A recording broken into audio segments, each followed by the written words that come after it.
j'espère que vous allez bien. On se retrouve aujourd'hui pour une nouvelle vidéo YouTube.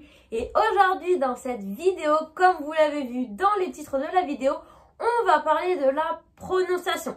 Donc avant de commencer cette vidéo, j'ai déjà fait plusieurs vidéos sur la prononciation. Donc normalement il va y avoir un petit truc qui s'affiche en haut avec la vidéo. Donc si vous ne l'avez pas encore vue, n'hésitez pas à aller la voir parce que en anglais la prononciation, en anglais, mais dans toutes les langues, la prononciation, c'est vraiment le truc le plus important. Donc, il faut vraiment que, même si vous parlez anglais, même si voilà, vous connaissez beaucoup de vocabulaire, vous connaissez très bien la conjugaison et la grammaire, si vous ne prononcez pas correctement les mots, que ce soit en anglais ou dans une autre langue, même en français, si vous prononcez mal les mots, eh bien, vous allez jamais vous faire comprendre. J'entends plein de personnes me dire « Oui, mais moi, je parle anglais, mais comme j'ai un accent français, eh ben, c'est compliqué. » L'accent, ça n'a rien à voir, d'accord? Moi, j'ai un accent français.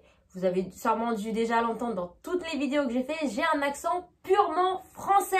Et pourtant, j'arrive à me faire comprendre. Et pourquoi j'arrive à me faire comprendre? Tout simplement parce que j'ai la bonne prononciation. L'accent, ça n'a rien à voir avec la prononciation. C'est vraiment deux choses totalement différentes, d'accord? Vous pouvez très bien, comme moi, avoir un accent français, mais avoir une très bonne prononciation. Ou alors, vous pouvez très bien avoir un accent américain ou alors un accent british et avoir une prononciation zéro, d'accord? Et dans ces cas-là, vous n'allez pas vous faire comprendre, d'accord? Donc, le plus important quand on apprend une langue, c'est la prononciation et c'est pas l'accent, d'accord? Il faut arrêter de dire oui, mais moi j'ai un accent français, donc on n'arrive pas à me comprendre. Non, c'est pas à cause de ton accent français qu'on n'arrive pas à te comprendre, mais c'est à cause de ta prononciation, d'accord? Donc ce qu'il faut que tu améliores, ce n'est pas ton accent, mais c'est ta prononciation, d'accord? Moi, par exemple, dans mon cas, j'ai un accent purement français et je ne veux pas changer mon accent. J'adore mon accent français, mais j'essaye tout le temps d'améliorer ma prononciation pour qu'on arrive à me comprendre, d'accord? Parce que du coup, j'ai l'habitude de prononcer les mots comme je prononce les mots en français. Mais ça, c'est vraiment pas la bonne solution. Parce qu'il y a des lettres en français qu'on va beaucoup prononcer et en anglais qu'on ne va pas prononcer et vice versa. Donc ça, c'est vraiment pas la meilleure des solutions.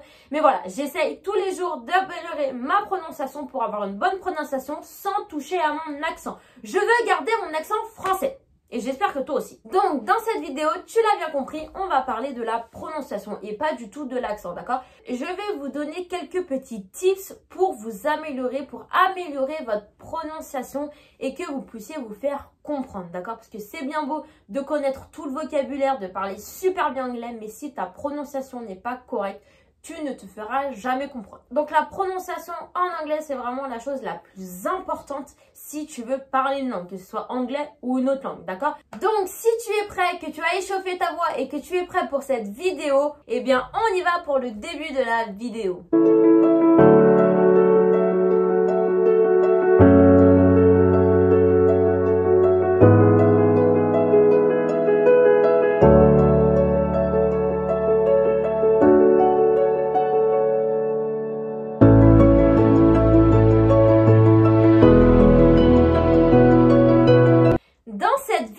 On va voir trois prononciations différentes, d'accord?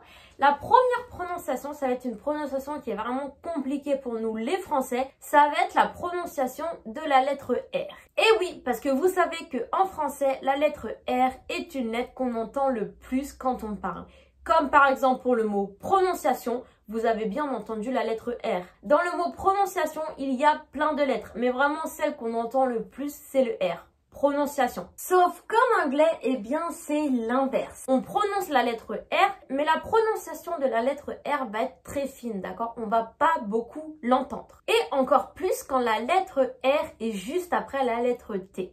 Quand vous voyez des mots avec la lettre T et ensuite la lettre R, eh bien en français, on va prononcer les deux lettres et on va bien accentuer sur le R. Sauf que en anglais, eh bien on ne va pas prononcer la lettre T. À la place de la lettre T, on va faire un son ch, donc CH. Et ensuite le R, on va la prononcer, mais ça va être très léger, d'accord? Ça va pas être comme en français, on va pas vraiment accentuer sur le R, on va l'entendre, mais un tout petit peu. Pas de panique, je vais vous montrer des exemples pour que ce soit plus clair pour vous. Alors, on va commencer avec le premier exemple. Si je dis cette phrase-là. Donc là, si je veux prononcer cette phrase avec une prononciation française, je dirais I love traveling. D'accord? Là où vous entendez bien le son tra. traveling, d'accord? On entend bien le R. Sauf que, comme je vous l'ai dit, quand il y a un T et un R à côté, le T va être un son ch et la prononciation du R va être très faible. Et du coup, si je veux écrire le mot comme je le prononcerai, je l'écrirai plutôt comme ça, d'accord? Et donc, dans ces cas-là, I love traveling, et bien au final, ça va devenir I love traveling. Vous entendez bien la différence? Traveling, traveling. Donc, vous voyez bien que le T, je prononce ch, et le R, on l'entend, mais le son est très faible. Traveling, traveling. À votre tour, essayez derrière votre écran de le répéter. I love traveling, I love traveling. D'accord? N'hésitez pas à mettre pause à la vidéo pour que vous puissiez prononcer la phrase et voir si vous avez la même prononciation que moi. Traveling, traveling. Traveling, traveling. Vous entendez bien la différence entre les deux? Et voilà du coup comment on va prononcer un mot avec la lettre TR. Donc ça vaut pour tous les mots où il y a un T et un R qui se suivent, d'accord? Que les lettres TR commencent le mot ou terminent le mot ou sont au milieu du mot, eh bien ça revient au même. Vous devrez toujours avoir ce son-là, d'accord? On va voir un deuxième exemple. Donc si je prends par exemple cette phrase-là, avec une prononciation française, je dirais « This is a tropical country ». D'accord? Donc là, je l'ai vraiment dit avec une prononciation française, d'accord? Où on entend bien le T et le R. Mais du coup, la règle que je vous ai expliquée juste avant, elle vaut pour tous les mots où il y a un T et un R. Là, dans ma phrase, j'ai deux mots où il y a un T et un R qui se suivent, d'accord? Donc dans ces cas-là, je vais devoir changer ma prononciation pour les deux mots, d'accord? Et dans ces cas-là, je vais devoir dire « This is a tropical country ». D'accord? Répétez après moi. This is a tropical country. Et on n'oublie pas aussi pour le premier mot this, je mets bien ma langue entre mes langues pour le prononcer. Je ne dis pas this, je dis this. Vous entendez la différence? This, this. Tropical, tropical. Country, country. Vous entendez bien la différence entre les deux? Donc voilà pour la première règle, d'accord? Donc retenez bien que quand il y a un mot avec un T et un R qui se suit, d'accord? Qu'importe où ils sont placés dans le mot, vous devez prononcer C-H-R. Tropical country. Et voilà pour la première règle. Maintenant, on va voir la deuxième règle. Et dans la deuxième règle, on va parler des mots qui se terminent par un T et qui vont commencer par un Y. Donc, comment on va pouvoir faire la liaison entre les deux? Donc là, je vous ai mis quelques mots qui finissent par un T et qui commencent par un Y. Donc, avec la prononciation française, on aurait tendance à dire don't you. Ensuite, du coup, on aurait won't you, aren't you, can't you. Donc ça, c'est vraiment une prononciation pure française. Mais en anglais, quand on va dire ces mots-là, eh bien, on va essayer de les connecter. D'accord? On va essayer de les relier pour en faire qu'un seul mot et que ce soit plus facile à dire. Et pour cela, on va rajouter entre les deux le son CH. Et dans ces cas-là, ça va me donner don't you, won't you, aren't you, can't you. Donc, vous entendez bien la différence entre les deux? Prononciation française, don't you. Prononciation anglaise, don't you. Ensuite, on a won't you, won't you. Aren't you, aren't you. Can't you, can't you. Vous entendez bien la différence entre les deux? Donc, cette règle, elle vaut pour tous les mots qui terminent par un T et dont le mot qui vient juste après va commencer par un Y. D'accord? Donc, dès que vous avez des phrases comme ça, vous devez rajouter le son CH entre les deux. Don't you, don't you. N'hésitez pas à vous entraîner en même temps de regarder la vidéo, à prononcer les mots pour voir si vous avez la bonne prononciation parce que j'arrêterai pas de vous le dire, mais la prononciation, c'est vraiment super important. Donc, mettez pause à la vidéo et répétez après moi. Don't you, won't you, aren't you, can't you. Et voilà, donc ça c'était la deuxième règle à connaître. Et maintenant, on va voir la troisième et la dernière règle. Et cette règle-là, c'est pour les verbes au prétérit. Donc, j'espère que vous connaissez déjà tous vos verbes irréguliers au prétérit. Parce que du coup, on va pas du tout en parler. Aujourd'hui, dans cette vidéo, on va parler des verbes réguliers au prétérit. Et oui, parce que vous savez bien que au prétérit, tous les verbes irréguliers prennent ED à la fin. Mais attention, parce qu'il y a trois prononciations différentes pour ces verbes-là. Même s'ils ont tous la même terminaison, ils n'ont pas tous la même prononciation et il y a trois prononciations différentes et c'est ce qu'on va voir aujourd'hui. La première prononciation, c'est la prononciation en D. Donc, on va voir quelques exemples. quels sont les verbes en anglais au prétérit régulier qui prennent un son en D en anglais? Eh bien, premièrement, on a les verbes en V. Donc, les verbes en V, qu'est-ce que ça veut dire? Ça veut dire les verbes qui se terminent en V. Par exemple, le verbe love, qui veut dire aimer. Tout le monde connaît ce verbe. Donc, au prétérit, on va rajouter ED à la fin. Et la prononciation va être en D, donc ça va être loved. D'accord? Vous entendez bien? Loved. Au présent, love. Au passé, loved. On prononce bien le son D à la fin. Loved. Donc, tous les verbes comme le verbe love qui se terminent en VE, eh bien, on va rajouter le son D au prétérit. Loved. Ensuite, on a également les verbes qui se terminent par un Y. Par exemple, le verbe play qui veut dire jouer. Au présent, play. Au passé, played. Play, played. Vous entendez bien? Je fais bien le son D. Loved, played. Ensuite, on a les verbes qui se terminent par un S, comme le verbe close. Close qui veut dire fermer. Au passé, on va dire closed. Closed. Ensuite, on a les verbes qui se terminent par un N. Donc, par exemple, le verbe listen qui veut dire écouter. Pour rappel, le verbe listen, il y a un T, mais on ne prononce pas le T. D'accord? Le T est une lettre muette.